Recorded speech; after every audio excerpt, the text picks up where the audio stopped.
Bom dia a todos, meu nome é Renato Souza, eu sou estudante de psicologia, sou estudante e pesquisador de saúde mental, possuo algumas especializações na área da própria psicologia e escrevo alguns artigos conforme vou me aprofundando nos temas do meu interesse e vou tendo acesso a informações e pesquisas relevantes dentro das próprias especializações, tá ok?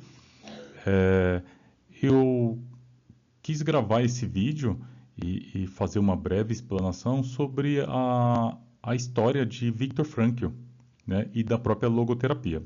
Dentro das especializações que eu possuo, eu tenho uma especialização em análise existencial e logoterapia. E o interesse surgiu após ter acesso às ideias e à própria vivência de Viktor Frankl num livro que ele publicou em 1946, chamado Em Busca de Sentido, um psiquiatra nos campos de concentração. Para contextualizar um pouco sobre esse livro e sobre a forma que ele foi escrita, eu vou precisar entrar um pouco na vida de Viktor Frankl.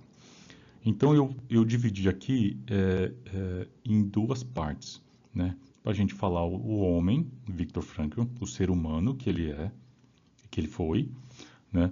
E vamos falar um pouco das suas experiências e das suas vivências. Por quê que eu separei em duas partes? Porque ressoa muito com as coisas que eu acredito que para falar de certas experiências, de certas dores, né, de certas vivências, com a profundidade que aquele fato, né, com a profundidade que aquilo nos traz, a pessoa precisava ter experienciado e ter vivenciado em seu âmago aquele acontecimento, né? É claro que outras pessoas podem falar, podem contextualizar, promover teorias, mas para algumas questões, nada melhor do que quem experienciou, sentiu aquela dor de forma profunda e processou aquilo das mais diversas formas para você poder experienciar. Então, para falar de sentido, de dor, né, de sobrevivência ao desespero, talvez isso ressoa, de novamente falando, com o que eu acredito, quem experienciou uma das piores atrocidades da humanidade, vivenciou aquilo, processou toda aquela dor e aquele sofrimento, talvez fosse a pessoa mais adequada para poder estar contextualizando sobre dor e sofrimento, tá ok?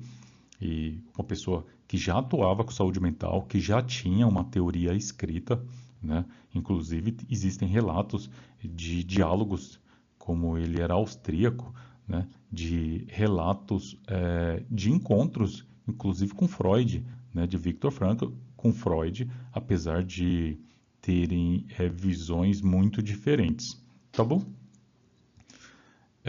Então, Viktor Frankl, falando do ser humano, Viktor Frankl, ele era austríaco, né? Ele era médico psiquiatra, ele já tinha escrito as suas teorias sobre a logoterapia, sobre a força da busca de sentido, né? A força do sentido, de ter um sentido na sua existência, o quanto isso é potencializador para uma vida, né? Então ele já tinha essas questões, esses pensamentos e essas ideias, já pretendia escrever um livro a respeito. Tanto que quando ele foi capturado pelos nazistas, ele levou os manuscritos no seu jaleco, mas chegando nos campos de concentração, ele foi despido de todos os seus pertences e se perdeu. Mas ele relata que assim que ele saiu, ele voltou a rascunhar, a escrever sobre as coisas e correlacionando com as coisas que ele vivenciou. Voltando novamente para o homem, né? Ele era um médico psiquiatra, ele era casado, a esposa dele estava grávida, e aí vem e uma coisa que ele demonstra em toda a sua trajetória de vida, o lado altruístico dele, né? Que também me encanta, né? Ele teve várias oportunidades de sair da Áustria, né, e ir para a Europa durante o início da invasão da Alemanha. Muitos médicos adotaram isso, só que com o controle nazista, do território austríaco, os judeus só estavam podendo ser atendidos por médicos judeus. E ele se recusou, ele conversou com o pai dele, isso ele relata no livro, ele conversou com o pai dele e ele desistiu de fugir da Áustria por questão de a maioria dos médicos judeus haviam fugido da guerra e os judeus que estavam nos guetos, né, confinados, só estavam podendo ser atendidos por médicos judeus. E ele não acreditava, e é claro, ele também relata que ele não acreditava que chegaria às proporções que chegaram à Segunda Guerra, né? Essa invasão da Áustria e da Polônia, né? Ele não acreditava que alcançaria tal proporção. Então ele decidiu ficar, né? Uma conversa com a família, eles chegaram à conclusão que era melhor eles ficarem e ele continuar prestando assistência que ele vinha prestando.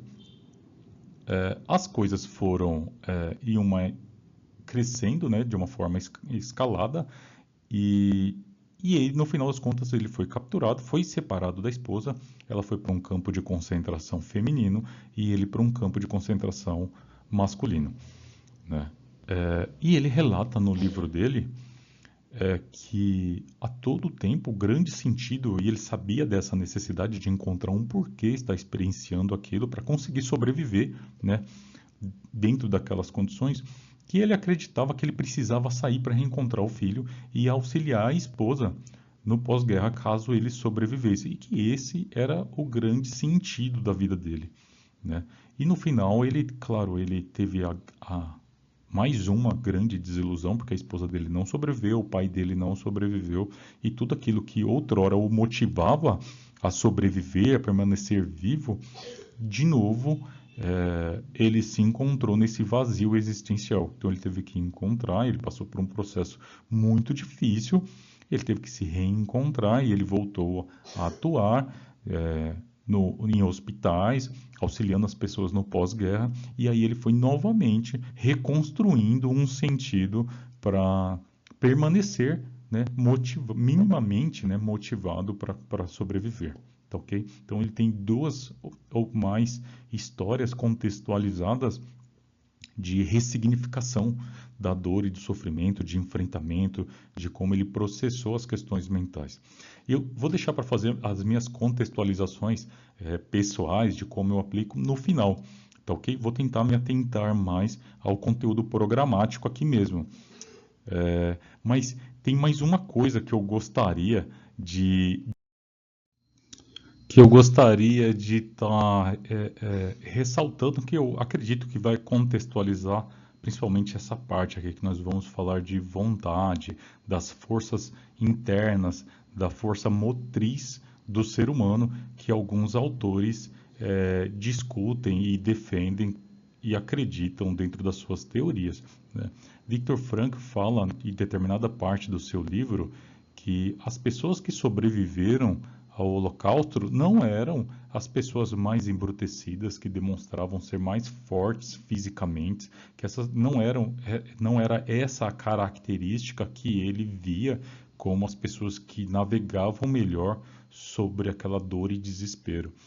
Ele relata no seu livro que eram as pessoas que tinham um porquê sobreviver a tudo aquilo, as pessoas que encontravam em suas mentes um porquê passar por tudo aquilo, permanecer vivo e acreditava que haveria algo depois daqueles obstáculos que a vida colocou.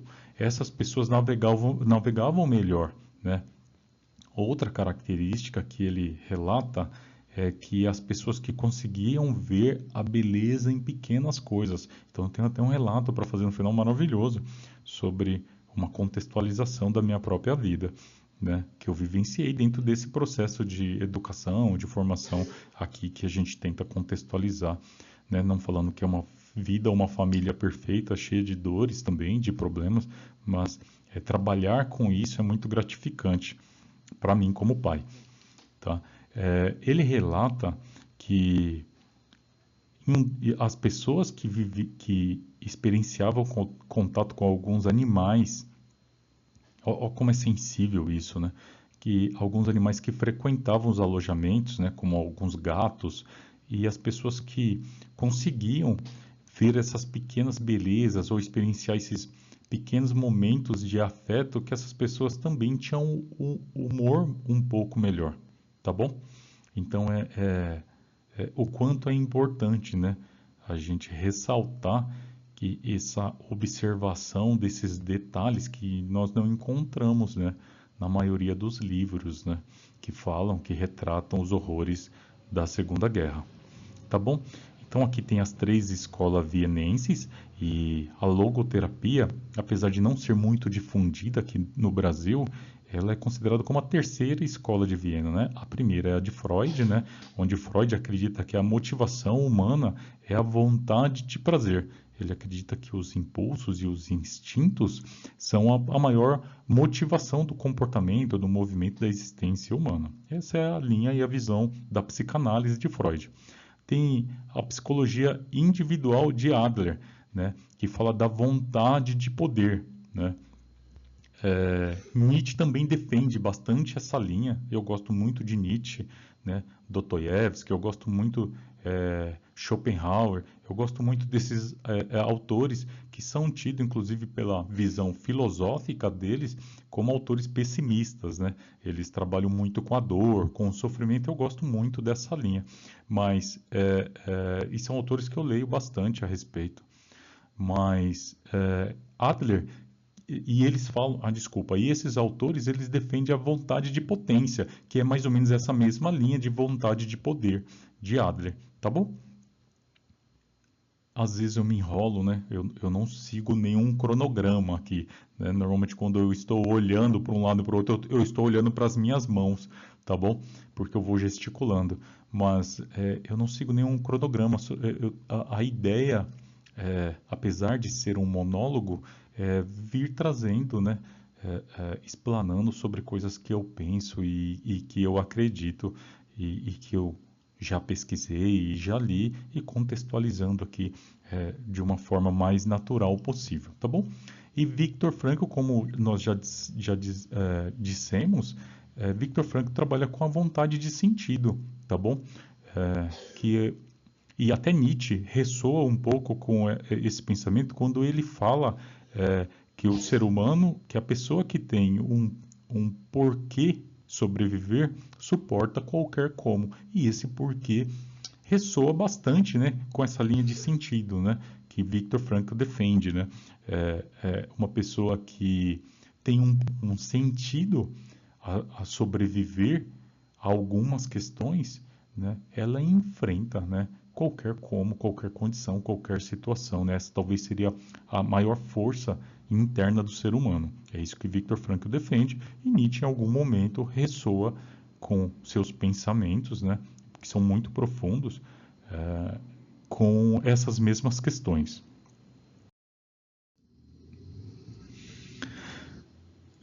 A natureza do sentido. Então, o sentido ele não é algo que é projetado ou inventado, ele é algo realmente muito interno e que surge, né, de uma forma natural. Mas entender essas questões te proporciona a habilidade de enxergar o seu sentido com mais facilidade, né? Mas muitas pessoas usam essa força motriz para navegar na sua existência e no mundo sem nem reconhecer isso, né? Pelo simples limiar de o que me faz bem, o que me faz, o que me satisfaz e o que de uma forma mais profunda, né? Não de uma forma superficial e o que não e o que eu não gosto, o que não me encanta. Então, muitas pessoas navegam por essas questões de sentido sem olhar de forma mais profunda, tá bom?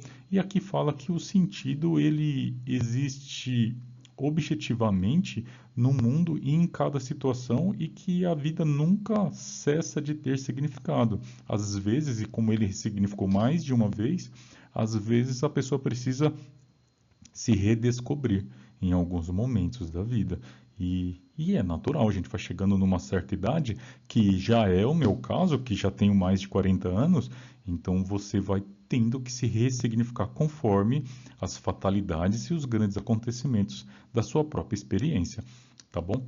E aí ele defende, né, que ressoa com a minha especialização de atendimento em casos de crise com ideação ao suicídio, né? E é até por isso que eu quis me aprofundar nessas questões existenciais.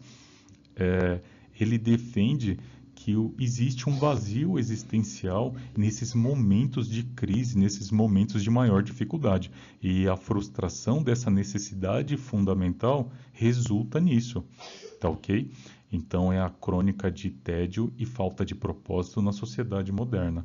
Então, trazendo isso para os tempos modernos, um tempo de vida ditada por redes sociais, uma vida pautada em marketing pessoal, né? De tudo é perfeito, que tudo é belo, e se você usar como métrica esse marketing que é feito de forma constante da sua própria vida, se você for pautar e ponderar, e os mais jovens fazem muito isso, né? Navegam nas redes sociais, ficam analisando aquela autopromoção constante de imagens de vida perfeita e acabam tendo aquilo como métrica, né, de uma vida ideal. E ao comparar com as suas vidas pessoais, acreditando que aquilo realmente é da forma que está sendo vendida, aquela veiculação de imagens, aí a pessoa acaba se frustrando, né, e acreditando que a sua vida não é boa o bastante. Mas a vida ela é feita de dor, sofrimento, de tédio, de frustrações e de forma concomitante também de momentos de beleza, de momentos de felicidade, né? Então, como a crônica, né, das coisas que meu velho pai dizia, o copo está sempre pela metade, né? E aí a sabedoria é você enxergar da perspectiva perfeita para você poder experienciar da melhor forma, mas o copo vai estar sempre pela metade. E eu acredito muito nisso também, né? Eu acredito que se você olhar o copo na perspectiva do copo meio vazio, né, sua vida vai estar cheia de frustração, de dificuldades e de dor. Você vai estar ponderando e pautando as suas ações e a sua própria felicidade pelas dores, pelo que falta do seu copo, né? E se você acreditar que o seu copo está meio cheio, apesar de ter dores e sofrimento, você vai encontrar uma certa satisfação e motivação para navegar pela vida, pautando-se sempre pelas coisas boas que estão acontecendo. E essa também é a justificativa de por que pessoas que estão em condições de extrema vulnerabilidade às vezes estão felizes. E às vezes pessoas, e muitas das vezes pessoas que têm um poder aquisitivo altíssimo ou que estão experienciando o que outrora foram seus sonhos, né? Como o caso de grandes cantores e grandes celebridades que acabam tirando a sua própria vida, né? Essa conta não fecha, né? Por que tem pessoas que estão numa condição muito humilde, de grandes dificuldades, né? E por que tem pessoas que estão no auge do seu sucesso, no auge da sua riqueza, da sua conquista patrimonial, né? E muitas das vezes as duas não têm doenças graves, crônica, perspectiva de morte, visão de morte próxima, e essas pessoas, às vezes a pessoa que está no auge das suas conquistas acaba tirando a sua própria vida em momentos de desespero e sofrimento, e pessoas que estão no auge das suas dores, das suas dificuldades patrimoniais, das suas dificuldades de alimentação, das suas dores de existência, com perda, com luto, e essas pessoas acabam encontrando um significado na vida e navegando de uma forma melhor perante aquelas dores, né?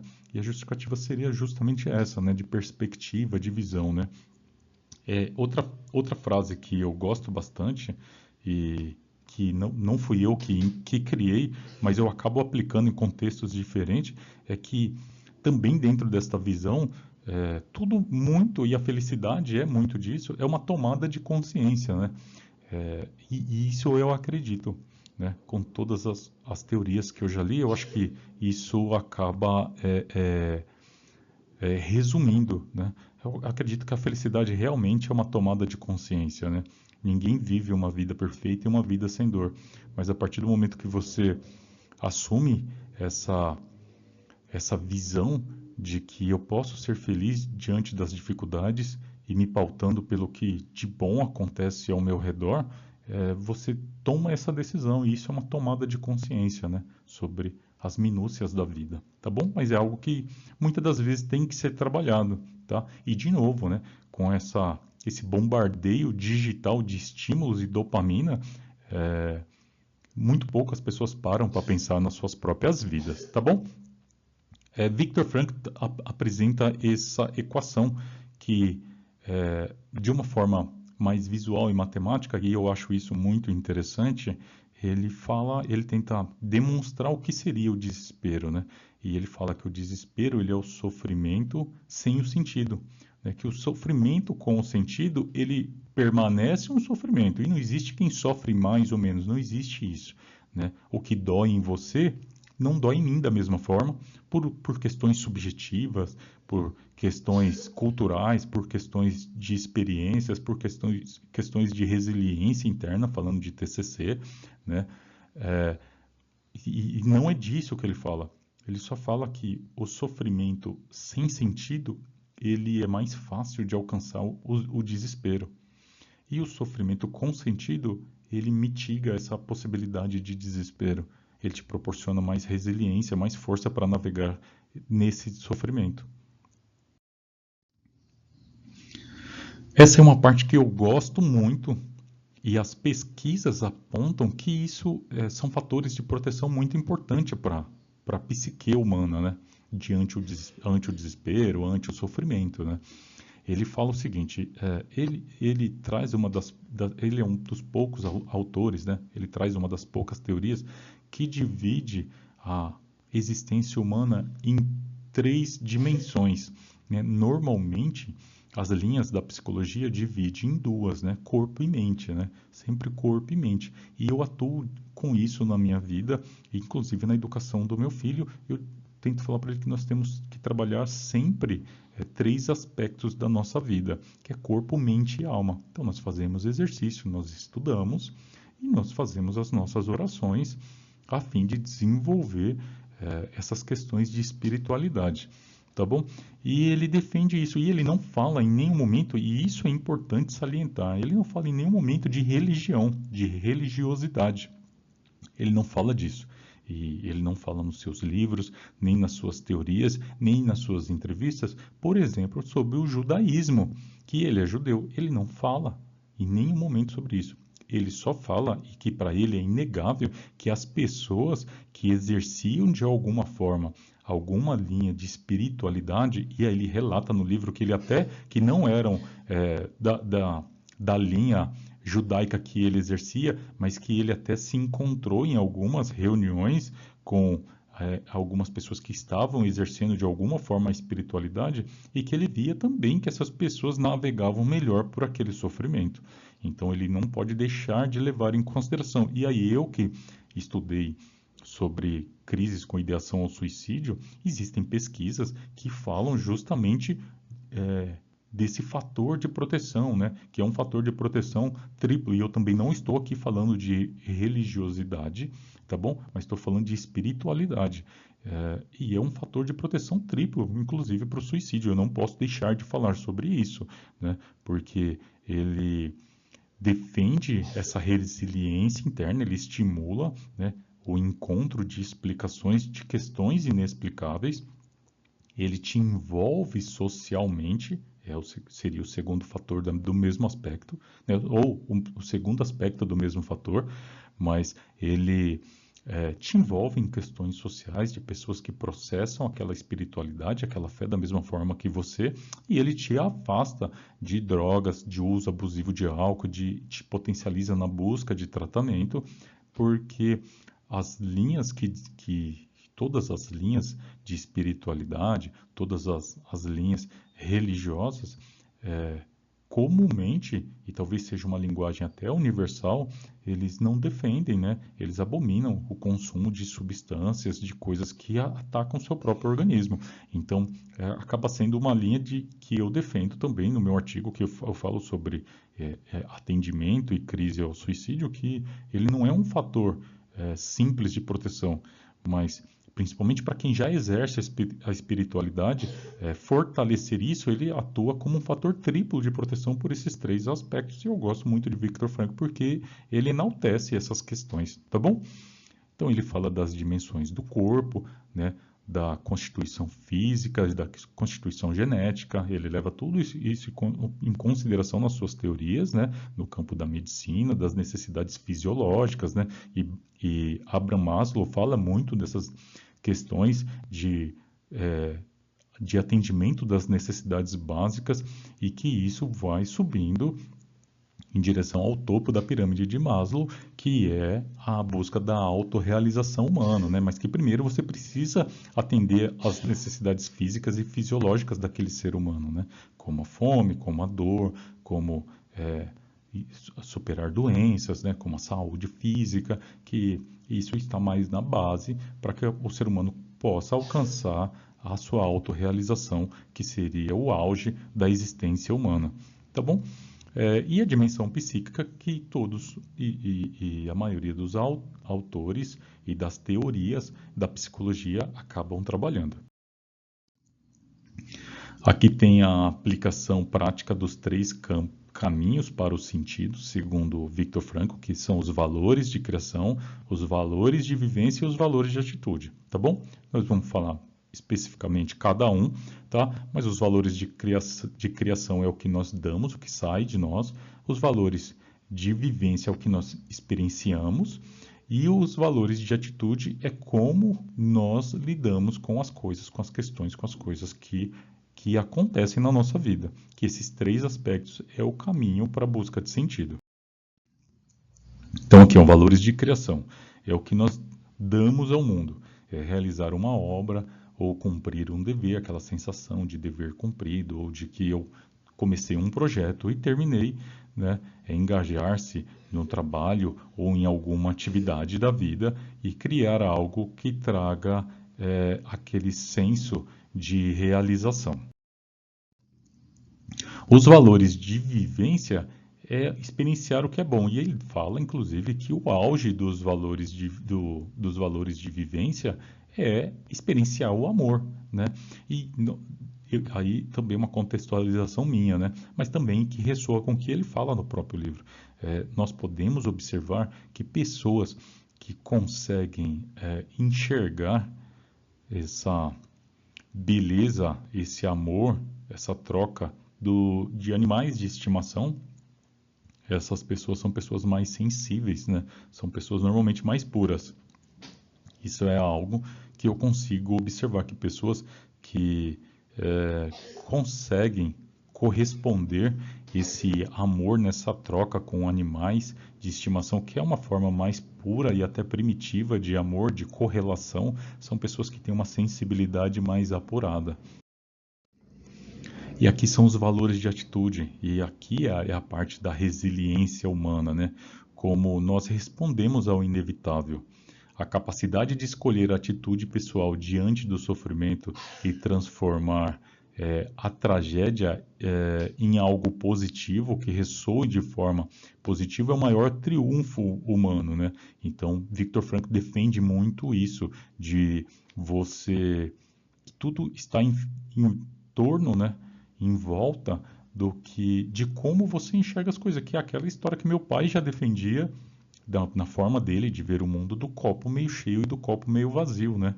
E isso é até popular e é muito real, né? De uma forma mais profunda, Viktor Frankl defende isso, que a última das escolhas humanas, e ele fala isso no livro dele, que a última das escolhas humanas e que ninguém pode tirar, que talvez essa seja a supremacia da mente humana, escolher como eu vou lidar com as questões. Se eu vou lidar de uma forma negativa ou se eu for lidar de uma forma positiva, se eu vou ter uma visão positiva, por pior que seja aquela condição. Como eu vou processar isso no meu âmago, no meu interior, na minha psique, é a última das escolhas humanas e que isso ninguém pode tirar. Essa é a maior liberdade humana. E quando Sartre, né, fala sobre liberdade de escolha, sobre essa dualidade, Viktor Frankl ressoa com isso, falando que essa sim é a última das liberdades humanas.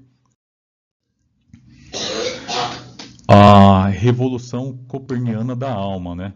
Então, a pergunta errada, né, que as pessoas normalmente fazem é: o que eu espero da vida, né? Normalmente as pessoas, quando param para pensar na sua vida, elas ficam esperando que a vida traga algo de bom ou de ruim, que a sua existência seja pautada pelo ambiente.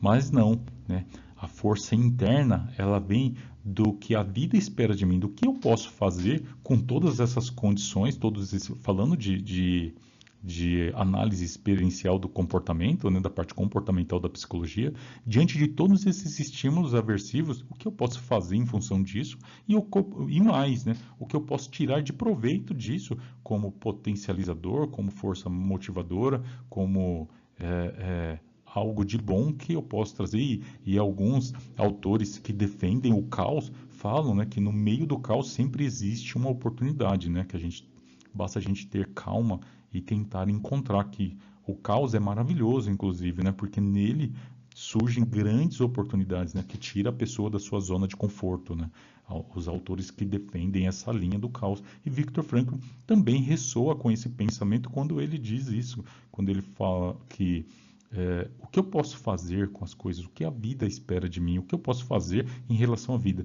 que mesmo ela estando ruim ou ela estando boa, o que eu posso fazer em função disso, o que eu posso fazer em função de melhorar a minha própria vida dentro das coisas incontroláveis que estão surgindo ao meu redor.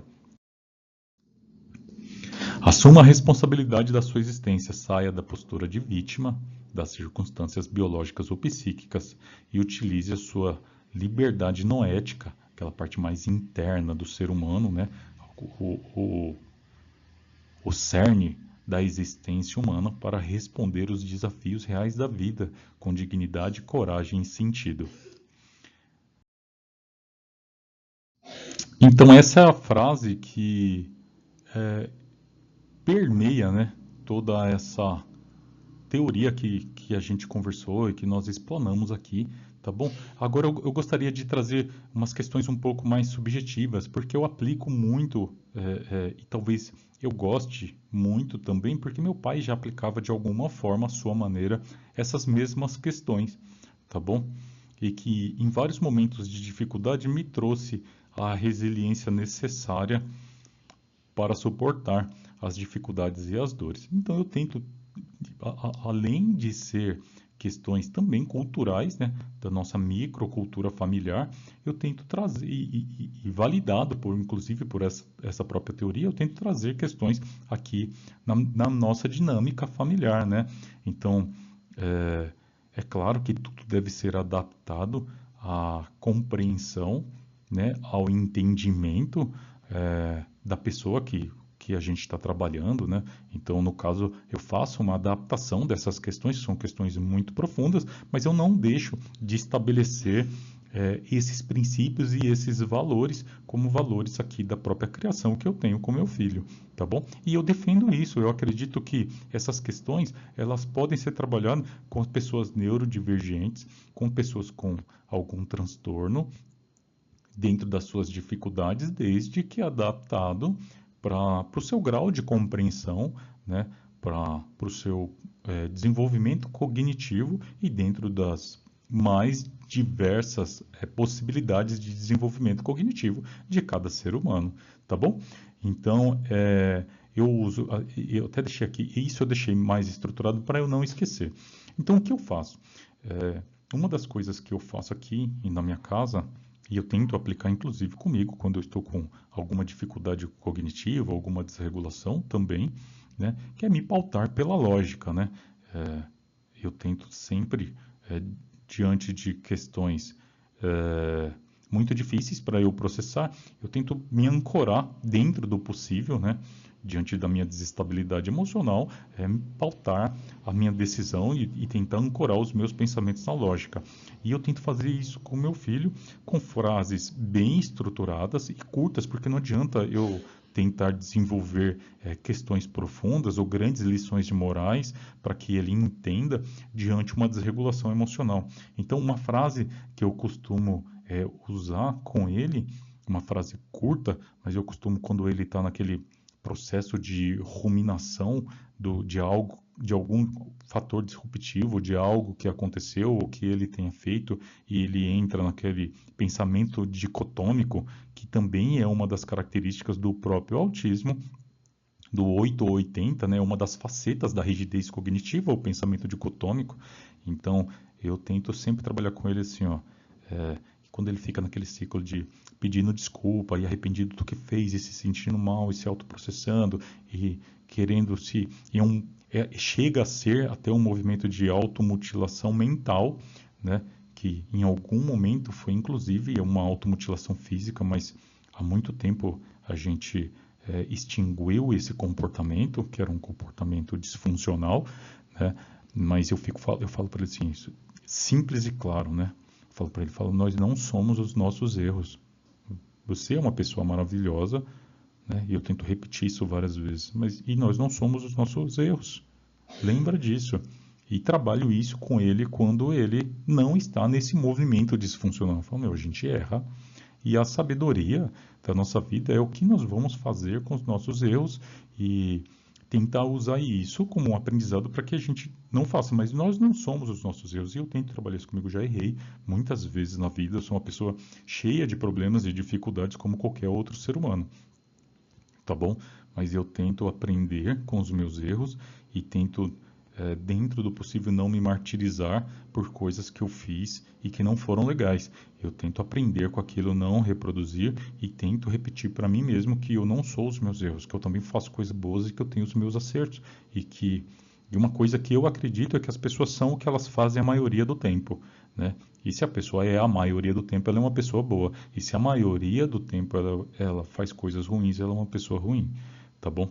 Então nós somos o que nós fazemos a maioria do tempo, é claro, com as ponderações legais e minimamente empáticas de o quanto é bom, o quanto é ruim, né? Eu falo de convivência, pelo menos, tá bom? Das questões mais superficiais das relações humanas, tá? Outra coisa que Viktor Frankl fala no livro dele, e eu fiz esse trabalho num determinado momento, e isso me trouxe uma experiência maravilhosa e eu acho que vale a pena compartilhar aqui. Viktor Frankl traz no livro que o campo de concentração ficava em um vale, na baixada de um vale. Ele retrata mais ou menos esse cenário, pelo menos é o que eu entendi das leituras que eu fiz do livro. E que tinha neve, tinha pinheiros, e que num determinado entardecer, o sol estava se colocando atrás das montanhas e atrás dos pinheiros, e como a neve tinha derretido um pouco, tinha bastante lama no pátio onde eles faziam umas conferências, os soldados faziam as conferências das pessoas que estavam tidas como prisioneiros. E aí, num determinado dia desses, entrou uma pessoa que foi capturada, que estava vivenciando uma das maiores atrocidades, cabe ressaltar isso. Essa pessoa entrou no alojamento e chamou todo mundo para fora. E todo mundo saiu. Todas as pessoas que estavam ali sendo aprisionadas saíram, né, com as suas fraquezas, com a sua fome, com a sua dor, com os surtos de tifo que ele relata várias vezes, contextualiza, com surtos de tifo, com presença de piolhos, né, dentro dos alojamentos. Essas pessoas saíram e quando chegaram lá fora não havia nenhum soldado. Olha que interessante.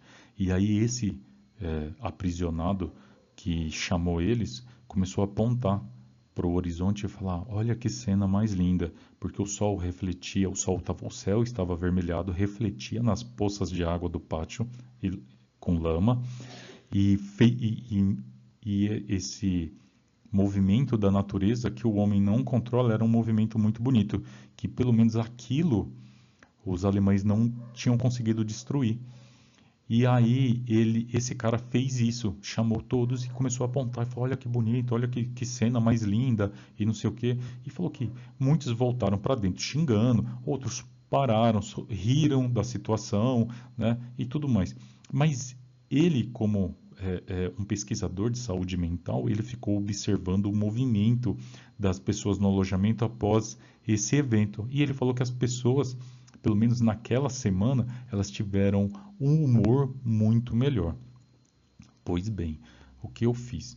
Eu adaptei essa contextualização para uma forma mais simples, não tão profunda e não tão dolorida, não relatando o sofrimento, mas para uma adaptação de estar conversando com meu filho sobre conseguir enxergar dentro das dificuldades e dos momentos difíceis as coisas pequenas e singelas, mas que são muito bonitas que acontecem, inclusive os fenômenos da natureza.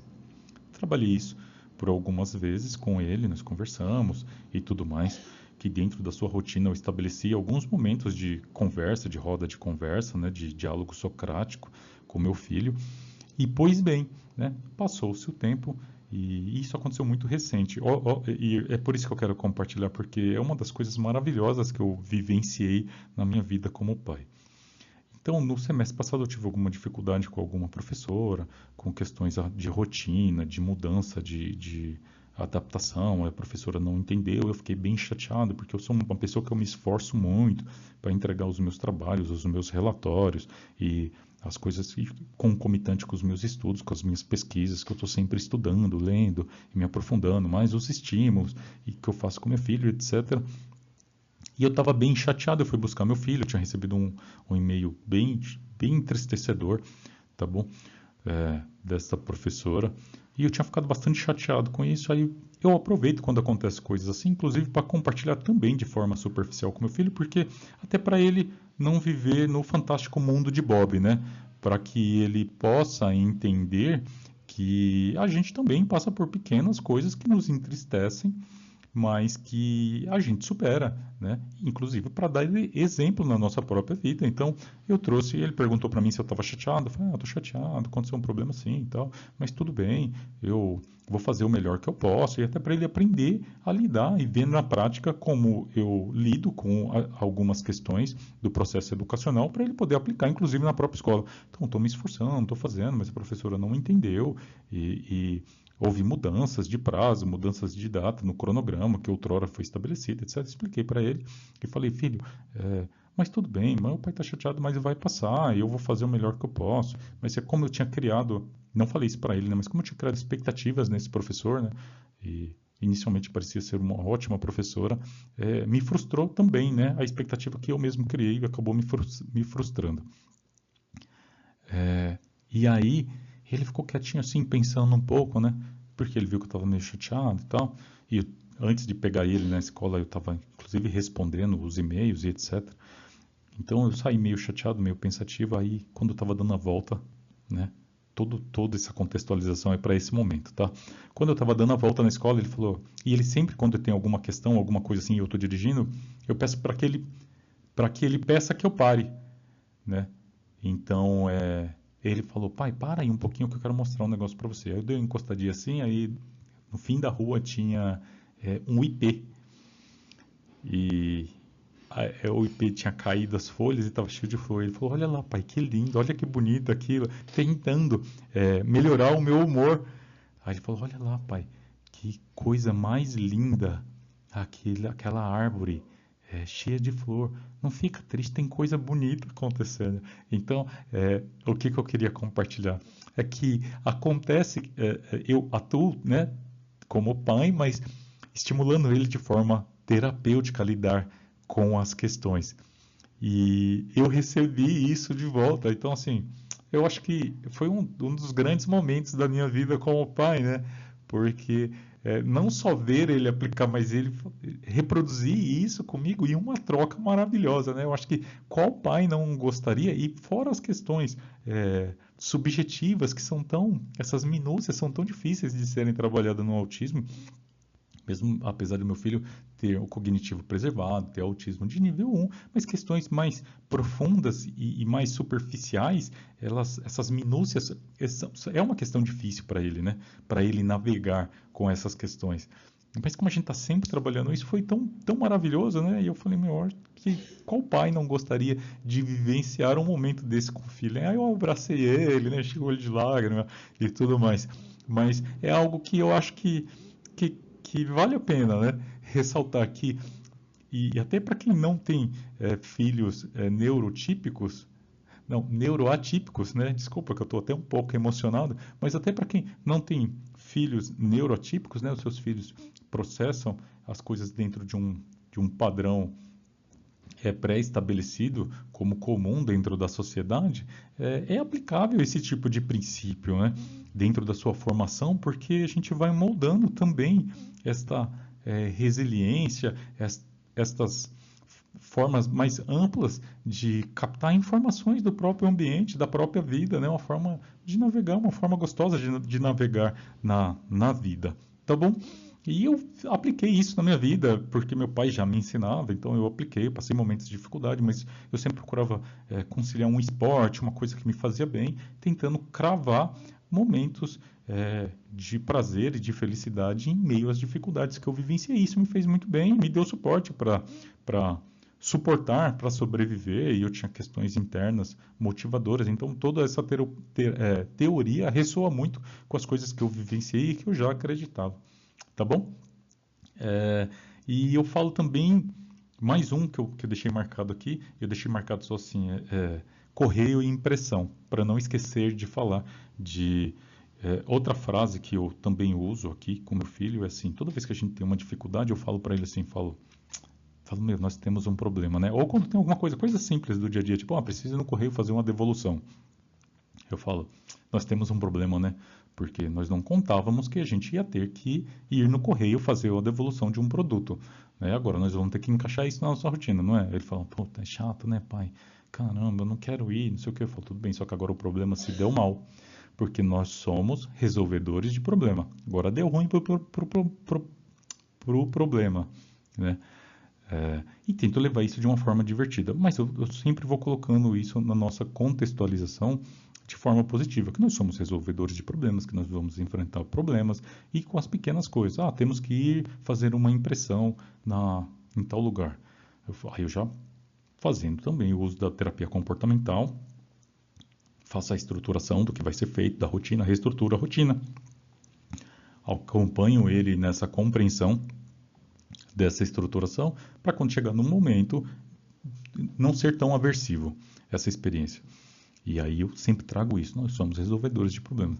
E meu filho está com 10 anos agora, e nós estamos num ponto de autonomia e generalização que é bastante interessante, que agora, para algumas questões, e isso começou indo aos poucos, indo junto, acompanhando, depois ele vendo, depois ele participando, depois ele fazendo e eu supervisionando, mas nós já estamos num ponto bem interessante, porque, por exemplo, vai fazer a impressão e a moça já me conhece, já conhece ele, e agora eu fico dentro do carro, né? Eu dou o dinheiro para ele, falo, já mandei para ela, você vai lá e conversa com ela e resolve. E ele vai lá, conversa, paga, pega o troco, confere o troco, volta, e tá muito legal. E agora nós estamos fazendo com o correio, que é um pouco mais complexo, mas a moça também já conhece a gente, porque ele está sempre envolvido ali, e ele está começando a participar, e nós já estamos no processo que agora eu sento no banco e ele vai lá, ele pega a senha, ele espera, aí ele vai lá, e ele resolve, e daqui a pouco eu vou ficar no ponto que eu vou ficar lá no carro, olhando para a porta onde ele entrou, e ele vai lá e ele vai resolver. Essa é o objetivo, né? De que ele resolva as questões do dia a dia com a sua sabedoria e resiliência. E eu acho que isso é algo que é trabalhado no processo de formação. E eu uso isso como resolvedores de problemas, tá bom? E a última, nós fizemos um trabalho de escola agora, e tinha que fazer um brasão da família. E eu falo muito para ele, e aí também contextualizando, porque infelizmente, né, a nossa sociedade teve uma perda, né? Oscar Schmidt, né, o jogador de basquete, faleceu, e ele era um cara que falava isso, e talvez isso ressoasse na minha existência, inclusive por questões dele, né? Isso é interessante porque era algo que eu já defendia em casa e que eu falava, mas eu não sabia de onde tinha vindo. Mas em algum momento, nos anos 80, nos anos 90, isso era muito forte falado por ele, e agora vendo as entrevistas, eu falo, era uma coisa que ele falava muito nas mídias, né? E que de alguma forma impactou na minha própria vida. Que interessante, né? Eu sempre falei para o meu filho uma frase que o Oscar, e eu não sabia a origem, mas e não sei se a origem é dele, mas é uma frase que ele usava muito, é que o esforço supera o talento. Ele falava muito isso, e ele defendia muito isso, ele aplicou isso, ele relatava isso, e agora vendo as entrevistas eu vou lembrando, eu falo, puta, meu, é uma coisa que eu defendo, e eu defendia já muito isso, cara, sobre esforço e persistência, eu falo, meu, nós temos que nos esforçar e nós temos que ser persistentes, porque alguém, e isso era uma coisa que meu pai falava, faz o melhor que você pode e se esforça, porque um dia alguém pode parecer que ninguém está observando, e meu irmão mais velho também falava bastante isso aí para mim, falou, meu, pode parecer que ninguém está vendo, mas um dia alguém vai reconhecer o seu esforço. Ele falou, agora se você não se esforçar, não dar o melhor de você, aí a certeza é que ninguém vai reconhecer. Né? E ele falou, se esforça, um dia alguém vai reconhecer. Então eu sempre falava para o meu filho, e venho falando, criando ele dentro desse estigma de esforço e persistência. Né? E apesar, eu, por exemplo, né, apesar de não ter muitos talentos, eu estou aqui me esforçando, fazendo o melhor do que eu posso, mesmo tendo aversão a estar falando, a imagem, etc. Não me é confortável. Entendeu? Mas eu estou aqui porque eu acredito, estou me esforçando, estou sendo persistente cada dia mais. Eu acho que cada dia está ficando melhor, a minha dicção vai ficando melhor, eu vou organizando os pensamentos, porque eu vou ficando menos nervoso, vendo a minha própria imagem e etc. Esforço e persistência. E aí, quando nós fomos fazer esse brasão da família, e tinha que colocar algumas palavras. E aí ele pediu para colocar esforço e persistência. Então, já está intrínseco, né? Já faz parte dele isso. E eu tenho certeza que isso vai ser muito motivador nos momentos de frustração, tá bom? Então, acreditando nesse trabalho de sentido, de perspectiva de vida, de busca de sentido, de resiliência, de enfrentar, eu tento aplicar dessa forma e eu acho interessante estar compartilhando com vocês dentro da minha humildade e insignificância humana, porque eu não acredito em verdades absolutas, como eu já disse em outros vídeos, mas essa é a minha verdade hoje. E se puder, humildemente falando, ajudar alguém em algum momento a navegar na vida, a dar uma ideia, né? Eu acho que os pais têm muito disso, né? Eu escuto como as pessoas processam e fazem as coisas com o seu filho e tiro ideias das coisas que eu acho que são positivas para tentar aplicar com o meu. Então é uma troca, né? E a troca humana eu acho que é o auge da experiência humana. Tá ok? Seguimos estudando. Muito obrigado. É uma honra estar aqui e acreditar e imaginar isso me faz muito bem e acreditar que compartilhar alguma informação, de compartilhar alguma existência sem pretensão nenhuma de comercializar nada, né? Não tenho pretensão nenhuma. A ideia é eu gosto de estudar, eu gosto de pesquisar, faço isso de forma profunda para aplicar na minha vida, para ser uma pessoa melhor, para aplicar na formação e na educação do meu filho, nos cuidados com ele e acreditar que eu poder estar falando isso e que alguém possa estar ouvindo e possa estar sendo útil para alguém é a maior recompensa. Isso me faz muito bem como ser humano. Talvez é o meu lado altruístico, né, de existir. Tá bom? Obrigado, foi uma honra e seguimos estudando. Vou continuar estudando e aprendendo mais e conforme eu vou compartilhando aqui para que o conhecimento possa fazer a diferença na vida de quem possa estar ouvindo aqui, tá bom? Muito obrigado a todos, fico à disposição. Muito obrigado.